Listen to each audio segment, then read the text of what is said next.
ሰበር የተባለ መረጃ ተሰምቷል። ጆን ዳንኤልን ጨምሮ 6 ግለሰቦች ከእስር እንዲፈቱ የፌዴራሉ ከፍተኛ ፍርድ ቤት ዛሬ ወስኗል።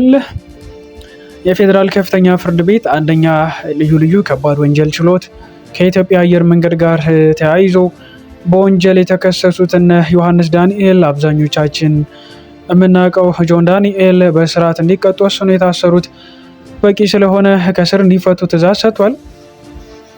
የፍትህ ሚኒስቴር የተደራጁና አቃቢ ዳንኤል ወይም ደግሞ ጆን ዳንኤል፣ አማኑኤል መውጫ፣ ናትናኤል ወንደሰን፣ ኤልያስ ድሪባና የዲዲያ ነጻነት ላይ በነሐሴ 16 ቀን 2016 ዓ.ም ከምሽቱ በግምት 3 ሰዓት ተኩል ላይ ከአዲስ አበባ ከተማ ወደ መቀሌ ከተማ ለመጓዝ አውሮፕላኑ ለበረራ ዝግጁ ቢሆንም የአየር ሁኔታ ለበረራ አዳጋች በመሆኑ በረራው ቢደረግ የሚያደርሰውን ከባድ አደጋ ለመከላከል ጉዞ ተሰርዞ መንገደኞች ከአውሮፕላኑ እንዲወርዱ ሲነገራቸው በረራው በግድ መደረግ አለበት፣ አንወርድም በማለት ቀሪ ተሳፋሪዎችም እንዳይወርዱ በመከልከል አሳድመዋል በሚል በዝርዝር ጠቅሶ ክስ አቅርቦባቸው ነበር።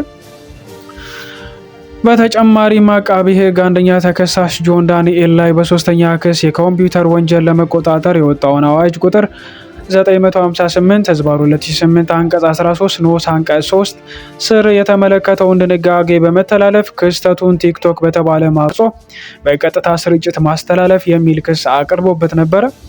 ተከሳሾቹ በተከሰሱበት የህግ አንቀጽ ጥፋተኛ የተባሉ ሲሆን ችሎቱ በዛሬው ዕለት የአቃቢ ሕግን የቅጣት ማክበጃና የተከሳሾችን የቅጣት ማቅለያ መርምሮ ውሳኔ አሳልፏል።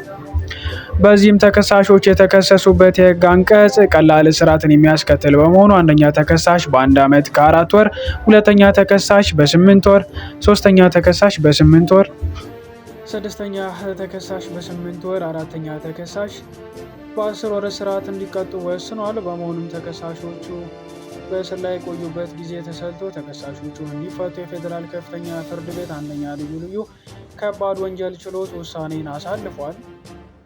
ይህ መረጃ ባለቤቱ የኤፍኤም ኤቢሲ ነው።